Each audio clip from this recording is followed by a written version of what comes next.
दोस्तों नमस्कार। बिहार की वोटर लिस्ट में विशेष गहन पुनरीक्षण के बाद चुनाव आयोग ने जो डाटा जारी किया है उसके अनुसार 65 लाख उसमें वोटर डिलीट कर दिए गए हैं, अब उस सूची से बाहर कर दिए गए हैं। पूरी विपक्षी पार्टी बौखला गई है, खासतौर पर राहुल गांधी।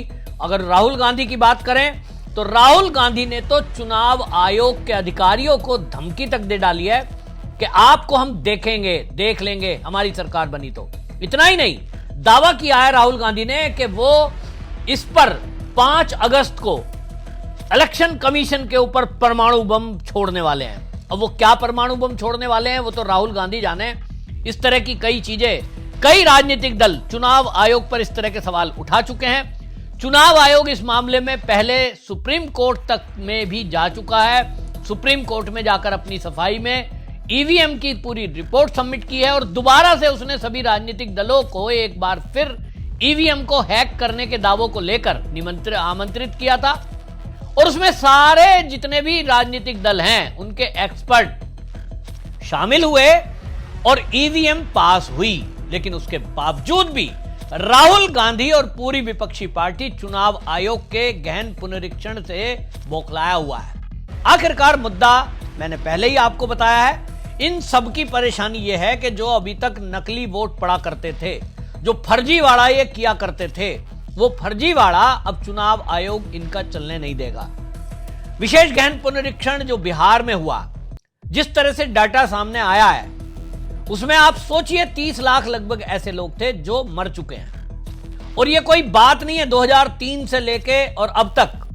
आप देखिए कि 3 के बाद 13 जो उसमें अपडेट हुआ था बाद में, और 13 के बाद से अभी तक कोई अपडेट नहीं हुआ। तो इसका मतलब यह है कि इस बीच में, जैसा मैंने पहले भी कहा, कि कोविड भी हुआ है। कोविड के टाइम पे बहुत लोग मारे गए, बिहार में भी ओबियसली मरे ही हैं। और वो डाटा जो सामने आया है उसको लेकर ये पूरी विपक्षी पार्टी सुप्रीम कोर्ट पहुंच गई।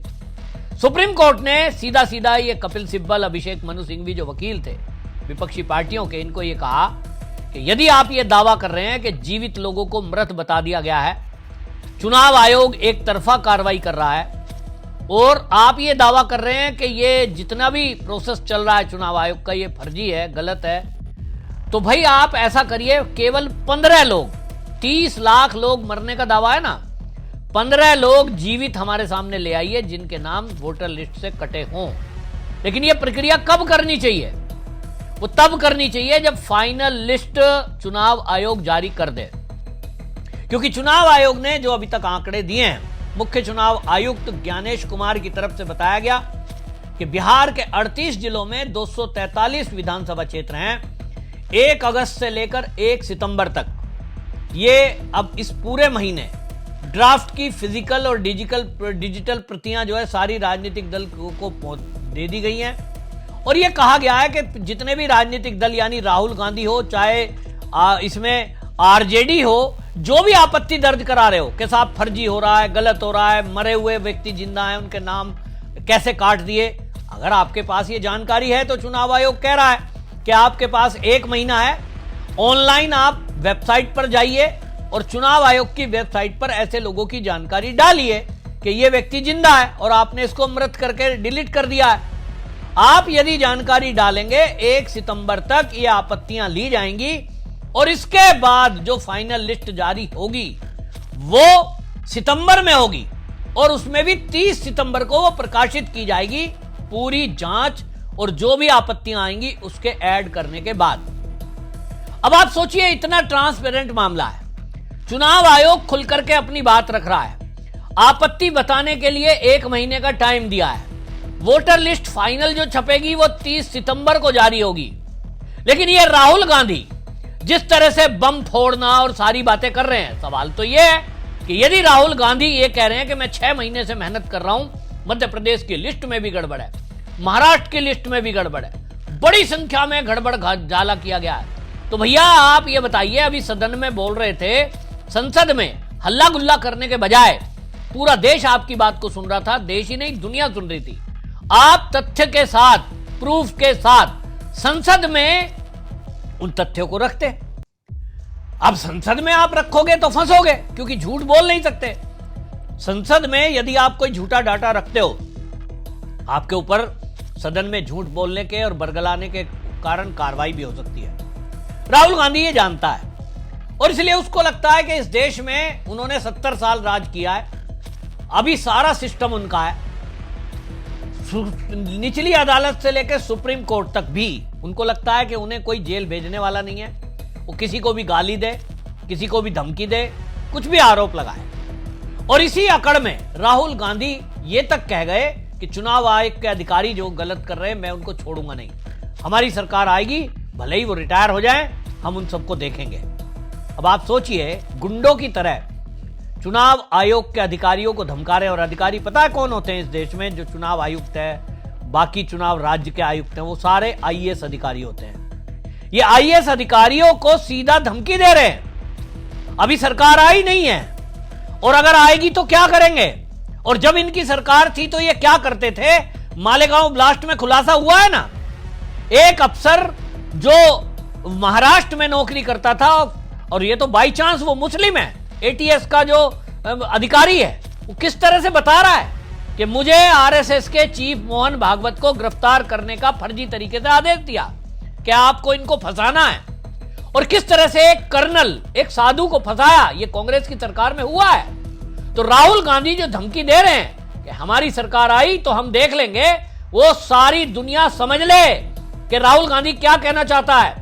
कि जिस तरह से हमने आर्मी के कर्नल, ब्रिगेडियर रैंक तक अगर वो पहुंचते, उस रैंक के आदमियों को, साधुओं को और कितने देशभक्त लोगों को फंसा सकते हैं अगर कांग्रेस की सरकार में, तो तुम्हारा भी यही हाल करेंगे।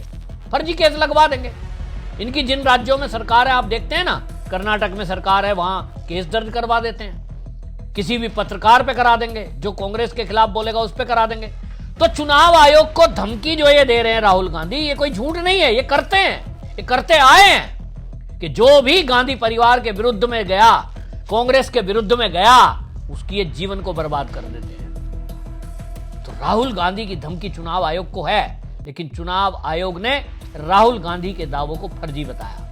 उन्होंने कहा कि ये सारे दावे फर्जी हैं जो राहुल गांधी बोल रहे हैं। हालांकि अभी तक इस पर कुछ हुआ नहीं है, लेकिन पूरे देश की आवाज ये है कि चुनाव आयोग को जो राहुल गांधी ने धमकी दी है, उस पर एफआईआर होनी चाहिए, जैसा उत्तर प्रदेश में योगी आदित्यनाथ ने ये की थी। और अंसारी के बेटे को आप देखिए, जेल भी हुई और विधायकी भी गई। तो भाई इनको भी होनी चाहिए, लेकिन इनको लगता है ये देश हमारा है। बीजेपी भी मुझे इस मामले में ढीली दिखाई देती है कि इनको छूट दे रखी है, वरना अभी तक न्यायपालिका को सख्त करते और जांच एजेंसियों को सख्त करते तो ये माँ बेटे जेल के अंदर बंद होते। लेकिन राहुल गांधी को गुंडागर्दी करने के लिए पूरी तरह छोड़ रखा है। इस देश का कानून उनको जेल में नहीं डाल सकता है, ये उनके दिमाग में है। और ये सिद्ध भी हो रहा है कि 11 साल में जब मोदी नहीं डाल पाया, तो इनको जेल में कोई नहीं डाल पाएगा। और इसीलिए देश की संवैधानिक संस्थाएं हैं, उनको बदनाम किया जा रहा है। असली कारण मैं बता ही चुका हूं। आप सोचिए कि 24 जून तक बिहार के अंदर 7.89 करोड़ कुल मतदाता हैं, जिसमें से 7.24 करोड़ लोग फार्म जमा करा चुके थे। 91.69% फार्म जमा हो गए। और अगर आपको लग रहा है कि चुनाव आयोग ने कुछ नाम छोड़ दिए, कुछ नाम गलत डिलीट कर दिए, तो वो तो कह रहे हैं कि भाई आओ हमारी वेबसाइट पे डालो और आपके पास रिसिप्ट रहेगी, फिर उस रिसिप्ट को दिखाना कि हमने तो आपत्ति दर्ज की थी और आपत्ति दर्ज के बाद चुनाव आयोग ने वो ऐड नहीं किए नाम, तब उसके बाद आरोप लगाओ तो समझ में आएगा। लेकिन अभी सूची क्लियर नहीं है, नाम पूरे हुए नहीं, प्रोसेस अभी चल रहा है और आप बीच में कह रहे हैं कि साहब फर्जीवाड़ा हो रहा है। आप सुप्रीम कोर्ट में जाके बरगला रहे हो। तो असली मुद्दा यह है कि ये जो है माहौल खराब करके ये दिखाने की कोशिश कर रहे हैं कि सुप्रीम कोर्ट में ये बताने और जताने की कोशिश कर रहे हैं कि जनता विरोध कर रही है, जबकि जनता विरोध नहीं कर रही। चुनाव आयोग ने यह भी बताया कि जिस तरह से राहुल गांधी कह रहे हैं कि मैं एक एटम बम फोड़ रहा हूं, उन्होंने कहा कि 2024 के लोकसभा चुनाव के पहले जो विशेष रिवीजन हुआ था वोटर लिस्ट का, स्पेशल इंटेंसिव रिवीजन जो हुआ था सर, उसमें चुनाव आयोग ने बताया कि 9,17,000 आपत्तियां दर्ज हुई थी, जिसमें कांग्रेस की एक भी आपत्ति नहीं थी, 0। और आज वो खड़े होकर कह रहे हैं कि साहब ये तो मध्य प्रदेश की लिस्ट में गड़बड़ी हुई है, ये तो साहब कर्नाटक में गड़बड़ी हुई है, अब ये महाराष्ट्र में गड़बड़ी हुई है, अब ये पूरे देश में गड़बड़ी बताएंगे। तो जब आपसे चुनाव आयोग ने मांगा तब नहीं बताओगे और बाद में हल्ला करोगे, यही है फर्जीवाड़ा। और ये पता क्यों है? राहुल गांधी एक फेल नेता है। राहुल गांधी के नेतृत्व में कोई चुनाव नहीं जीता जा रहा है। 2029 में भी कोई चुनाव ये जीत नहीं सकते। बिहार में कांग्रेस की हालत खराब होनी है, 0 सीट रहेंगी और इसीलिए राहुल गांधी को नाकाम नेता ना बता दिया जाए। पहले हल्ला कर दो ईवीएम खराब है, पहले हल्ला कर दो वोटर लिस्ट खराब है, पहले हल्ला कर दो चुनाव आयोग बायस्ड है, ताकि कोई यह ना कह दे कि राहुल गांधी फेल नेता है। असली मुद्दा केवल यह है। आपकी इस पर क्या राय है? कमेंट में जरूर लिखें, वीडियो शेयर करें। वंदे मातरम।